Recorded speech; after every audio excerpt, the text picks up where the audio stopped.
Mesdames et messieurs, bonsoir et bienvenue dans cette édition. Au sommaire, le M2D désigne le président Macky Sall responsable des événements de mars dernier, y compris la perte des vies humaines enregistrées. Le mouvement pour la défense de la démocratie, qui a publié son mémorandum, demande sur l'affaire Ousmane Sonko l'instruction du dossier, un classement pour non-lieu ou un procès s'il y a lieu d'en tenir. Le M2D refuse que le contrôle judiciaire soit une épée de Damoclès sur la tête d'un opposant politique. À Saint-Louis, les travailleurs de l'hôpital régional dénoncent leurs mauvaises conditions de travail et la mauvaise gestion de la structure. En sit-in ce mercredi, ils réclament les travailleurs en appel à l'arbitrage de l'État pour auditer la boîte. Ils annoncent le dépôt d'un préavis de grève dès la semaine prochaine. La réaction du directeur de l'hôpital ne s'est pas faite. Une grande partie de l'argent dû aux travailleurs a été remboursé selon lui, mais l'hôpital connaît un déficit de production qui se répercute sur la trésorerie. Les lignes 42, 43, 67 des Tata Aftou ne desservent plus l'intérieur de Ouakam. Une taxe de stationnement de 200 francs leur est imposée par les jeunes du quartier Mérina qui auraient barré la route, interdire l'accès. Vous entendrez la réaction du maire Samba Batidi. Au Mali, toujours pas de déclaration sur la démission du président et du premier ministre Mokhtar Wane est au centre des négociations en cours dirigées par la CEDEAO. En sport, CAN Beach Soccer, le Sénégal a décroché son ticket pour la demi-finale par le score de 3-1. Le Sénégal fera face au Maroc vendredi. Marie-Rosalie Ndiaye. Le mouvement pour la défense de la démocratie publie son mémo président Macky Sall comme l'unique responsable des événements de mars dernier, des événements ayant fait 13 morts au Sénégal. Le M2D continue de réclamer une enquête indépendante de la plainte reçue à la Cour pénale internationale. Par ailleurs, le mouvement dénonce l'épée de Damoclès qui pèse sur la tête du député Ousmane Sonko, interdit de sortie du territoire. Le M2D, à son tour, publie son mémorandum et accable le président Macky Sall qui, selon lui, est l'unique et seul responsable des violences survenues causées la mort de 13 jeunes. Il est le président de la République. Il lui appartenait à un moment donné de pacifier ce pays. Il lui appartenait à un moment donné de retenir, à respecter les lois de ce pays. Il a fermé les yeux, il les a laissés faire, il les a encouragés, il a entretenu ce qui s'est passé. Donc il est le responsable de tout ce qui s'est passé, y compris les vies humaines que nous avons perdues. Ainsi, il réclame une enquête indépendante et que justice soit rendue au Sénégal ou à l'étranger. D'ailleurs, il se félicite de la plainte posée à la CPI par un collectif de Sénégalais et qui a été bel et bien reçu. Il y a un groupe, et ça il faut le saluer aussi, c'est cette forme de diversité des luttes et des engagements de Sénégalaises et de Sénégalais. Il y a un collectif de Sénégalais de la diaspora et de l'intérieur qui s'est constitué spontanément, qui a monté une plainte en bonne et due forme, très bien faite, respectant tous les standards de saisine de la Cour pénale internationale et qui a saisi la Cour.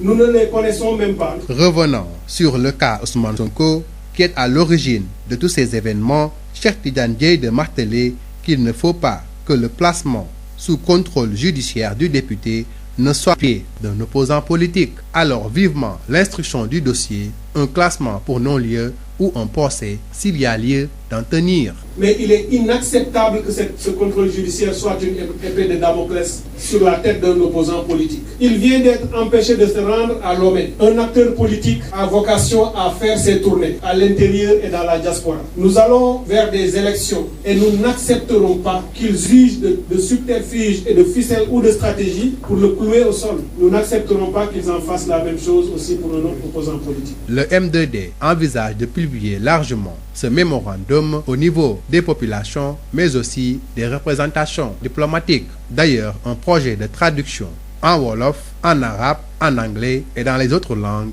est en gestation. Les travailleurs membres de la sous-section SUTSAS de l'hôpital régional de Saint-Louis ont observé ce mercredi un sitting pour dénoncer la mauvaise gestion par le directeur de cet établissement. En collaboration avec les membres du SAMES, ces travailleurs munis de brassards rouges revendiquent aussi plus de 6 mois d'arriérés de primes et leur dû du fonds Covid-19. Les détails avec Yves Tendeng. Elles sont nombreuses ces derniers mois, les difficultés auxquelles sont confrontés les travailleurs membres du SUTSAS de l'hôpital régional de Saint-Louis. D'où ce sitting organisé ce jour en collaboration avec les membres du SAMES dans le seul but d'alerter les autorités locales et nationales sur leur situation. Moustapha Diop est le secrétaire général de la sous-section SUTSAS de cet hôpital. Ce mal n'est rien d'autre que la mauvaise gestion de notre structure. Et cela est à l'origine de plusieurs problèmes. D'abord, les mauvaises conditions de travail dans les services. Au niveau des services, il y a des ruptures incessantes de consommables. Quand vous allez, par exemple, à un service comme le laboratoire, il y a toujours des manques de réactifs. Ce qui fait que les malades sont obligés de se rabattre au niveau du centre de santé ou bien à l'infirmerie nord. Il y a aussi un autre problème qui concerne la gestion solitaire du directeur. Quand il reçoit de l'argent, il n'en informe pas aux partenaires sociaux. Il y a aussi les charges sociales du personnel contractuel qui sont coupées des salaires du personnel et qui ne sont pas reversées au niveau de l'IPRES et de la caisse de sécurité sociale. Ici ajoutent aussi les arriérés de primes pour le personnel.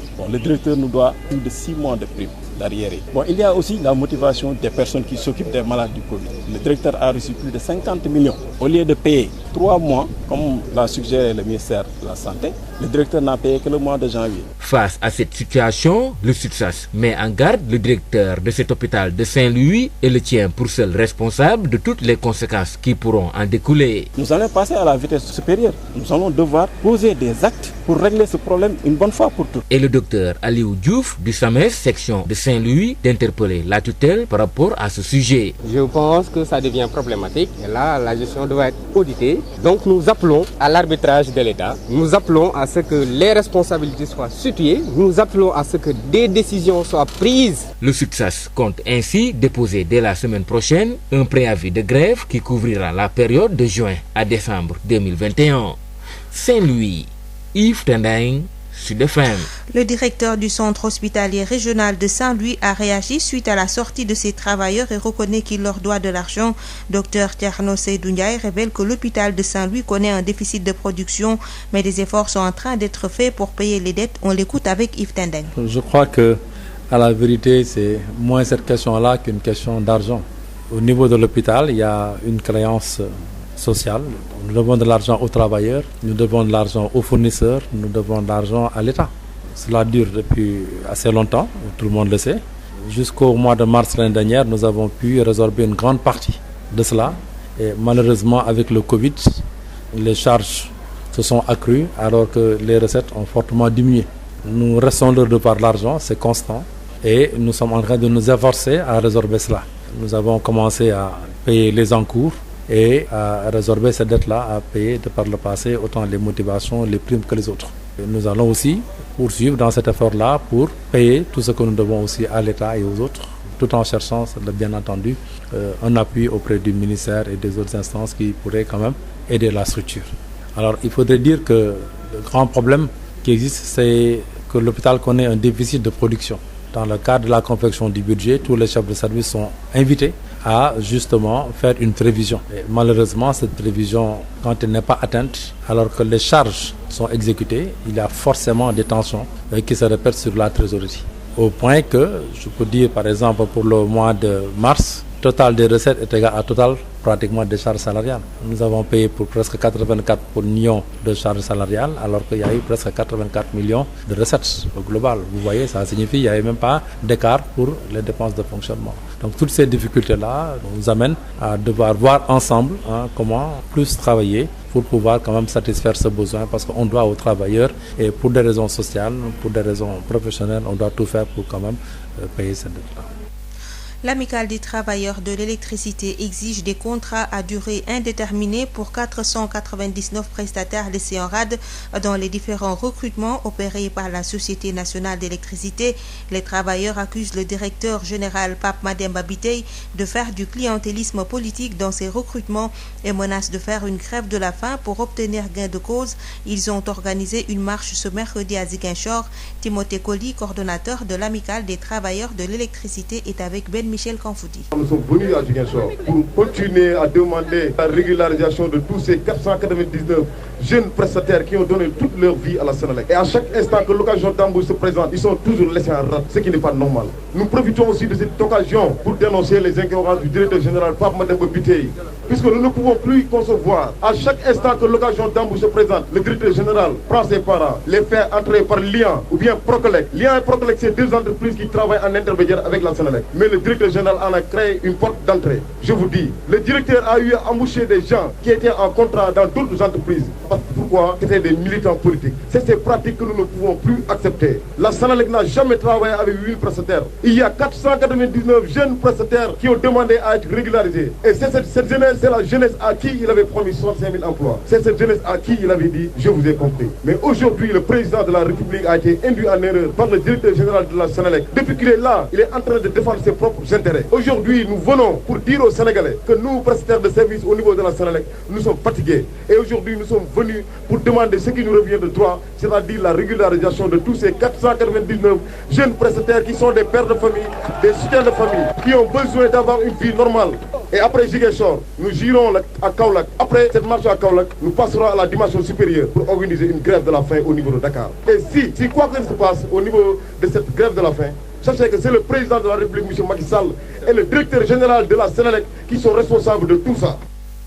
Difficulté des agriculteurs des bassins salamiers des industries chimiques du Sénégal, une association d'agriculteurs qui, malgré les efforts de l'entreprise, appelle l'État sénégalais en renfort afin de retenir les jeunes tentés par l'immigration clandestine. Ils ont fait face à la presse. Babacar Sow. L'association des maraîchers des bassins salamiers des ICS à Darou Khoudoss lance un appel à l'État sénégalais, une association qui, malgré les efforts fournis par les ICS pour leur procurer de l'eau au niveau des périmètres maraîchers, veut un renfort de l'État sénégalais. L'agriculture dans cette zone, une activité si importante à en croire ces maraîchers selon qui leur principal souci c'est de l'eau au niveau des périmètres maraîchers pour mener à bien leurs activités. Ils ont fait face à la presse. Bathie Diop, secrétaire général de l'association des maraîchers des bassins salamiers des ICS. Pour lancer un appel envers l'État du Sénégal. Ces jeunes qui sont ici sont tous réunis pour travailler la terre. Darou Khoudoss a changé de visage grâce aux bassins salamiers dans le dynamisme et l'évolution du futur. C'est pourquoi nous lançons un appel à monsieur le chef de l'État que ici à Darou Khoudoss, notre principal souci c'est l'eau. Avec les ICS, un partenaire stratégique qui nous a permis d'exploiter ces bassins et qui déjà a fait un pas que nous saluons parce que les ICS c'est nous dans nous. Les ICS, quel que soit l'avènement, depuis 5 ans, les ICS ont ouvert une dynamique de dialogue entre eux et la population agricole. Nous saluons cet acte avec bravoure. Des agriculteurs qui par la même occasion souhaitent un développement dans la zone, mais surtout pour retenir les jeunes qui tentent l'aventure en mer. Bathie Diop, secrétaire général de l'association des maraîchers des bassins salamiers des ICS. Nous soutenir dans ce projet est une chose d'une importance qui peut hisser le développement à des bases importantes. Aujourd'hui à Darou Khoudoss, 80% de la population de Darou Khoudoss est jeune. Ils s'activent nuit et jour dans les bassins salamiers. Aujourd'hui, dans ce secteur du maraîchage, il faut que l'État appuie cette jeunesse. Nous avons réussi un pari. Réussir à mobiliser les jeunes de cette localité, les empêcher de prendre l'immigration par la mer. Tivaouane, Babacar Sow depuis Darou Khoudoss pour Sud FM. Sud FM. Gestion des ressources extractives, le coordonnateur adjoint du Forum civil décèle des maillons faibles du secteur, des contrats déséquilibrés et mal négociés qui ne profitent pas à l'État, aucun impact positif réel sur le quotidien des populations. Abdou Aziz Diop demande des mécanismes solides et le renforcement des dispositifs juridiques pour une meilleure répartition des revenus. Le coordonnateur de l'antenne publiée Ce que vous payez à Thiès s'appelle par ailleurs à une large concertation nationale autour de ce secteur.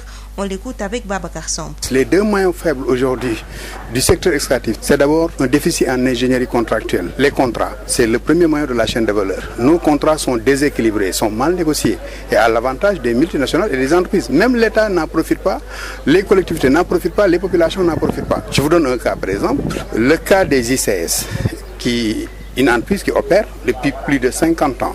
Et qui est là encore jusqu'en 2033, mais qui bénéficie de clauses de stabilité, ne paye aucune taxe ni redevance à l'État du Sénégal. Et les ICS en 2019 ont fait 261 milliards de chiffre d'affaires. Elles n'ont reversé que les impôts sur les revenus des travailleurs. Cela pose problème. Le dernier maillon, c'est l'impact. S'il n'y a pas un impact dans leur vie quotidienne, cela pose problème. Donc je pense que le plus important aujourd'hui, c'est la répartition des revenus, surtout pour les hydrocarbures. Parce que pour le secteur minier, nous n'en profitons pas, mais pour le secteur des hydrocarbures et le gaz et le pétrole, si nous avons une très bonne loi sur la répartition des biens modélisés qui tient compte aujourd'hui des nouveaux paramètres, je pense que le Sénégal quand même pourrait s'y retrouver. Mais malheureusement, le débat aujourd'hui est pollué. Il y a un embouteillage du discours politique.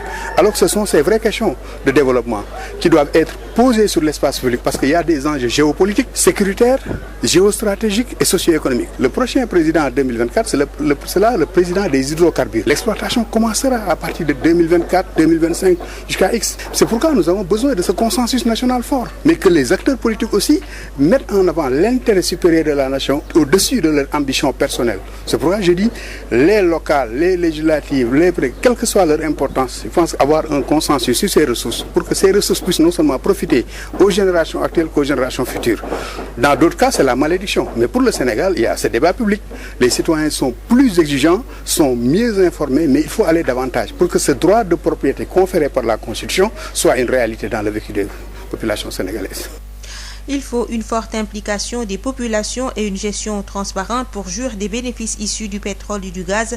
C'est la réaction du député Demba Baba El Sow, président du réseau des parlementaires pour la bonne gouvernance des ressources minérales.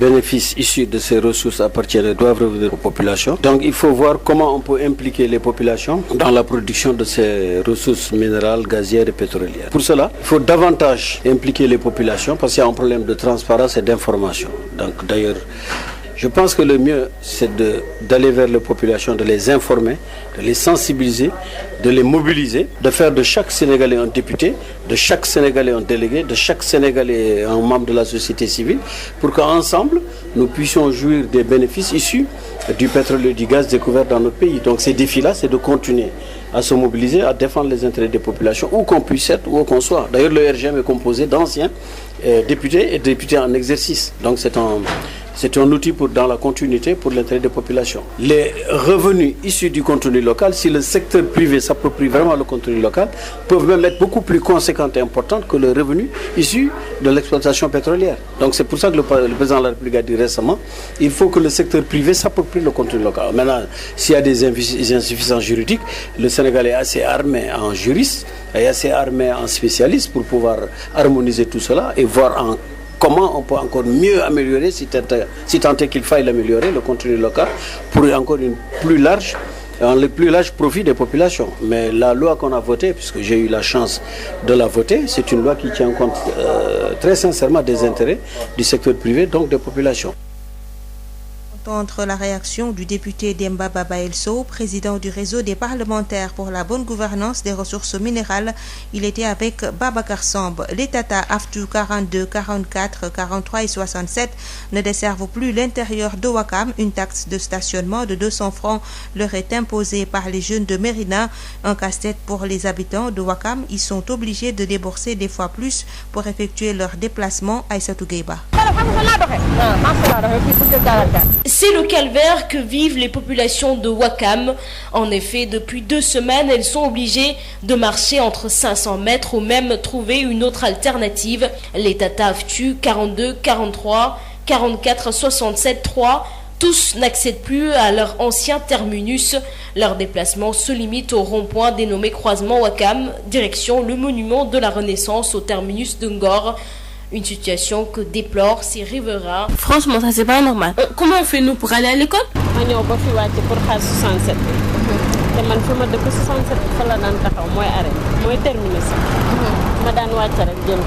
À l'origine, une taxe de stationnement de 200 francs qu'il devrait payer, nous informe Ahmed Gueye, le fils de Djaraf Momar Gueye Khoudia Gueye. J'ai vu un bon matin les éléments de la mairie de Ouakam qui ont venu de dire les chauffeurs et les apprentis car que tata de quitter les lieux. Une situation qui ne cautionne guère et qui oblige les clients à payer 2 fois plus pour effectuer leurs activités quotidiennes.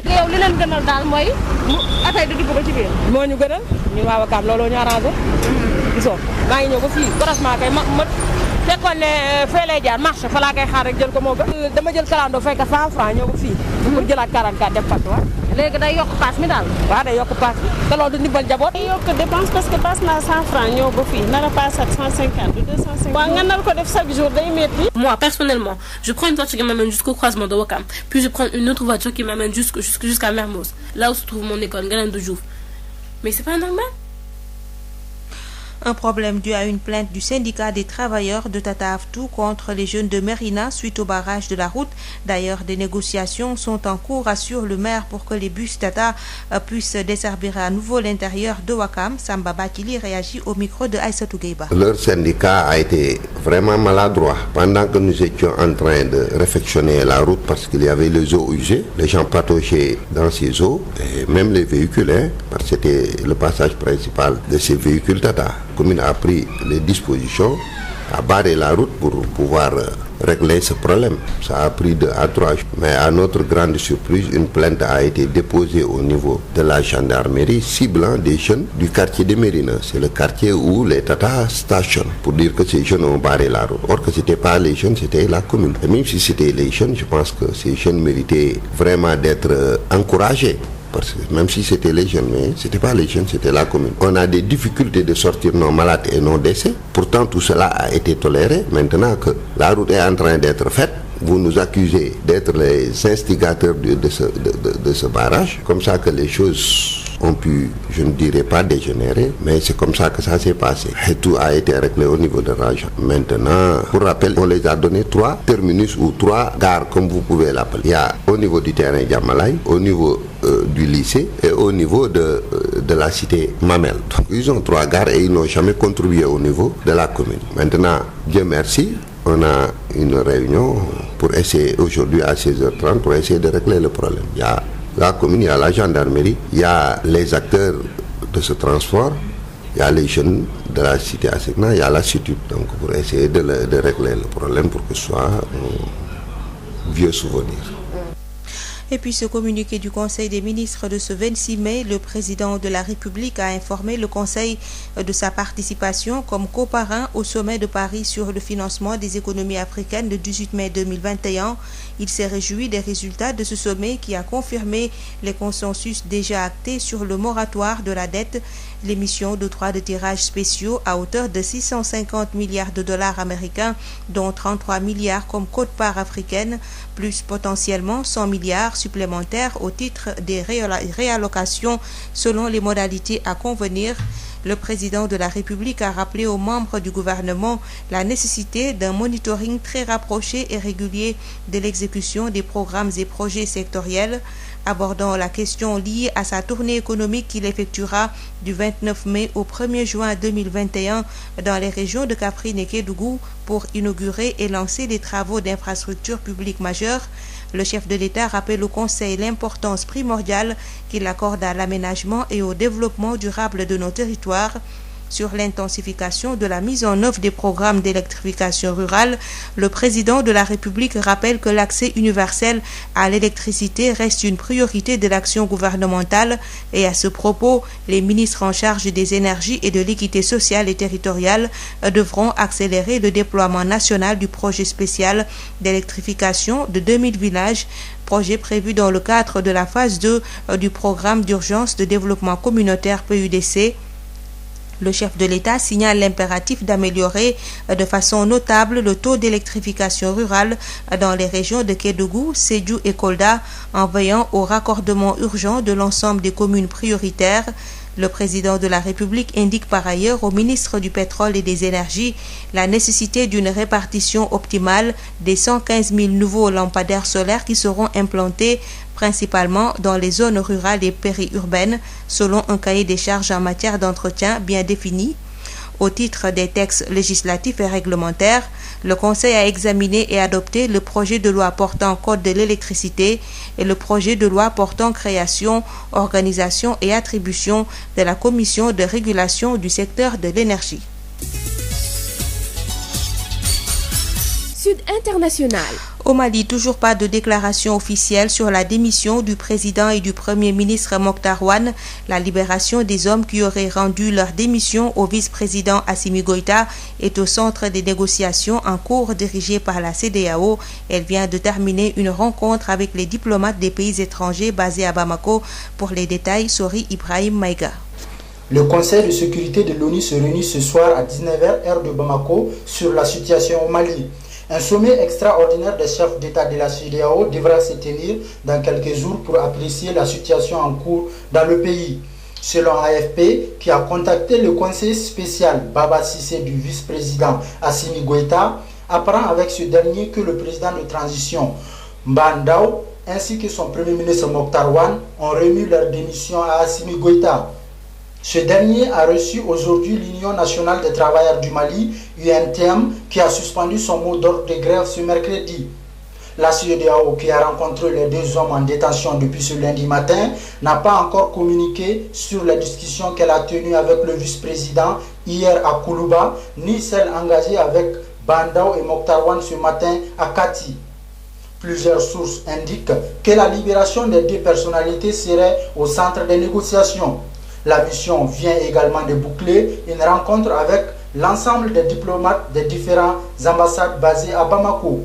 Nous saurons davantage sur cette situation qui évolue dans nos prochaines éditions. Sori Ibrahim Mega depuis Bamako pour Sud FM. Le président de la commission de l'UEMOA était hier à la présidence du Faso. Abdoulaye Diop a été reçu en audience par le président en exercice de la conférence des chefs d'État et de gouvernement de l'UEMOA, l'Union économique et monétaire ouest-africaine. Au centre de cette audience, les priorités de l'institution et la situation au Mali marquée par un deuxième coup de force, la correspondance de Mathieu Somda. Pour être en phase avec la vision des chefs d'État de l'espace UEMOA, relative à la libre circulation des personnes et des biens et la lutte contre la maladie, le président de la commission de l'UEMOA consulte le président du Faso, président en exercice de la conférence des chefs d'État et de gouvernement de l'UEMOA. Abdoulaye Diop. Le président a particulièrement insisté sur la question de la libre circulation des personnes, qui est une question importante, parce qu'une union économique et monétaire, ce qui la caractérise entre autres, quand on va aller vers un marché commun effectif, c'est la libre circulation des biens et des services, mais aussi la libre circulation des personnes. C'est un enjeu important de toute union et le président a indiqué que ses priorités en cette matière-là et nous travaillerons d'arrache-pied pour cela. Un autre point sur lequel il a également insisté, c'est la pandémie Covid, où il a été décidé à la conférence des chefs d'État du 25 mars 2021 d'harmoniser le prix des tests. Cela est effectif dans certains États, dans d'autres ça tarde un peu. Donc il s'agit de faire que tous les États, très rapidement, appliquent ce taux qui a été fixé et qui est de 25 000 francs par test. Concernant le Mali, c'est une actualité que nous suivons. On en a parlé assez rapidement, mais compte tenu de la sensibilité de la question, vous imaginez que je ne peux pas entrer dans le détail de cette discussion-là, mais on vous dira simplement que c'est une question que nous suivons avec toute l'attention requise et que le président du Faso, en tant que président de la conférence des chefs d'État, suit aussi avec toute l'attention requise. En rappel, c'est le 14 avril 2021 que le président du Faso, président en exercice de la conférence des chefs d'État et de gouvernement de l'UEMOA, a signé les actes portant nomination des membres de la commission de l'UEMOA et du président de la commission. Mathieu Somda, depuis Ouagadougou pour Sud FM.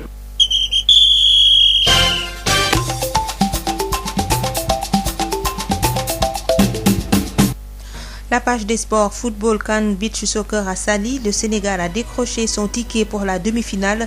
Les Lions ont battu les Tanzaniens cet après-midi sur un score de 3-1. 2 victoires en autant de sorties, 8 marqués, 2 concédés. Le Sénégal affronte en demi-finale le Maroc vendredi prochain. Voici le capitaine Alseyni Ndiaye au micro de Moustapha Sall.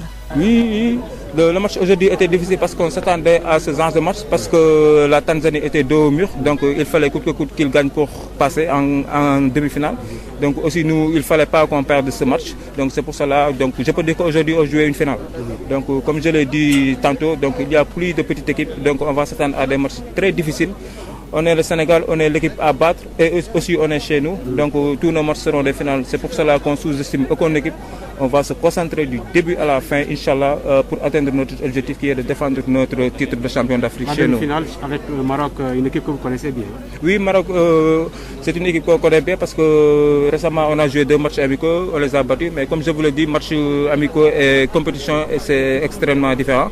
Donc ils vont se dire que voilà, donc c'est leur chance aussi pour se qualifier à la Coupe du Monde. Donc ils vont tout donner. Nous aussi, donc on va tout donner, Inch'Allah, pour, comme je l'ai dit, de défendre notre titre, Inch'Allah. Et le bilan du premier tour, c'est quoi pour vous? Bon, le bilan est satisfaisant, je peux dire, parce qu'on a terminé premier avec 2 victoires. Donc maintenant, les phases de poule sont oubliées. Donc je peux dire que la compétition vient de commencer pour nous et ça va commencer vendredi, Inch'Allah, contre le Maroc. Merci, bonne continuation. Merci beaucoup. Yotox anti-moustique pour le corps, les vêtements, les rideaux et draps vous protège contre les moustiques chez l'adulte et l'enfant. Val d'Afrique vous offre votre journal de la santé.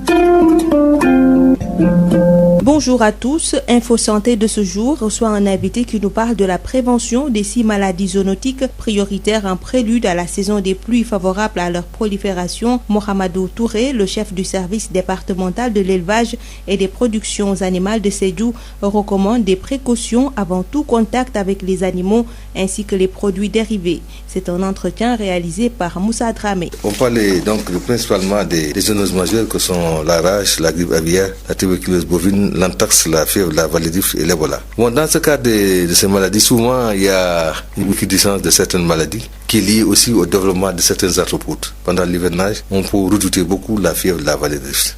Parce qu'il y a un développement, l'hybridation des arthropodes, comme par exemple l'espèce Des ou Clex, c'est des moustiques qui peuvent transmettre, donc on les appelle des arboviroses. Surtout c'est les petits ruminants, les bovins. Et qu'est-ce qui fait la particularité justement de ces maladies dites zoonotiques? Là, c'est dans ce cas de la fièvre de la validif, c'est surtout lié à certains changements climatiques, des précipitations énormes, souvent entrecoupées par exemple des sécheresses à laquelle succèdent des pluviométries importantes. Donc ça peut entraîner donc le développement et la population des arthropodes. Et ces arthropodes, donc, comme vous le savez, peuvent transmettre des agents pathogènes. Il y a aussi ce qu'on appelle des avortements. Il y a un risque énorme à ce que les populations, les professionnels du bétail puissent se contaminer en touchant aux avortements ou bien en faisant des manipulations. Quand il y a des cas de difficulté de mise bas, il se peut que l'éleveur tente de mettre sa main à l'intérieur sans protection de gants. Et dans ce cas, on peut contacter cette maladie-là, qui est aussi une zoonose. Et les zoonoses, justement, c'est la transmission de l'homme à l'animal et inversement. Voilà, effectivement, donc il y a vraiment des précautions à prendre, surtout pour ce qui est la protection des personnes, et en prenant quand même certaines dispositions, que ce soit les masques, les gants, et également des tenues dédiées pour faire vraiment certaines manipulations avec les animaux. Pendant certaines fêtes religieuses, on voit des gens qui se cotisent et puis trouvent un bœuf et sans donc la supervision de vos services. Et quelles sont les recommandations dans ce sens? On doit informer les populations qu'il y a un risque énorme de consommer une viande qui n'a pas suivi ce qu'on appelle des inspections sanitaires. On peut leur demander tout simplement de faire la présentation physique de l'animal. Est-ce que vous avez suffisamment de moyens pour superviser le département aussi? Bon, justement, dans le département, quand même, comme on l'avait dit, la configuration est là. Nous avons des postes vétérinaires au nombre de 4. Et souvent, il y a un seul poste vétérinaire qui couvre plusieurs communes. Vous voyez, donc il y a un besoin énorme en renforcement de personnel. Vous parlez souvent de One Health, c'est en anglais, et vous faites référence à quelle forme d'activité? Oui, le One Health, comme on le dit, c'est une seule santé, qui dit donc une seule santé, dit vraiment la santé animale, la santé des personnes, de l'homme et la santé environnementale. Mohamedou Touré, merci. Je rappelle que vous êtes le chef du service départemental de l'élevage et des productions animales de Sédhiou. C'est tout pour aujourd'hui. Merci de nous avoir suivis. Yotox anti-moustique pour le corps, les vêtements, les rideaux et draps vous protège contre les moustiques chez l'adulte et l'enfant. Val d'Afrique vous a offert votre journal de la santé.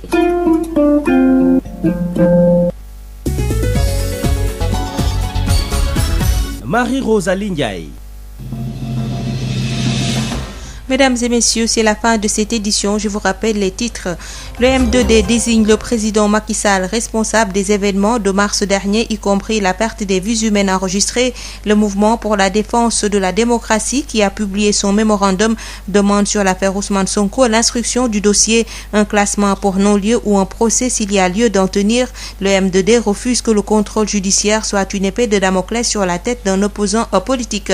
À Saint-Louis, les travailleurs de l'hôpital régional dénoncent leurs mauvaises conditions de travail et la mauvaise gestion de la structure. En sit-in ce mercredi, ils réclament le paiement de 6 mois d'arriérés de primes. Les travailleurs en appellent à l'arbitrage de l'État pour auditer la boîte. Ils annoncent le dépôt d'un préavis de grève dès la semaine prochaine. Mais la réaction du directeur de l'hôpital ne s'est pas fait attendre. Une grande partie de l'argent dû aux travailleurs a été versée selon lui, mais l'hôpital connaît un déficit de production qui se répercute sur la trésorerie. Les lignes 42, 44, 43 63 et 67 des Tata Aftou ne desservent plus l'intérieur de Ouakam. Une taxe de stationnement de 200 francs leur est imposée par les jeunes du quartier Mérina qui auraient barré la route pour leur interdire d'accès. Vous avez entendu la réaction du maire Samba Abatili. Au Mali, toujours pas de déclaration officielle sur la démission du président et du premier ministre Mokhtar Ouane. La libération des hommes qui auraient rendu leur démission au vice-président Assimi Goïta est au centre des négociations en cours dirigées par la CEDEAO. Le sport et Info Santé ont complété cette édition mise en onde par Hassan Thioune. Merci de nous avoir suivis et bonne suite des programmes sur Sen Radio. Tout de suite, votre émission Objection en rediffusion avec Bayo Marguey.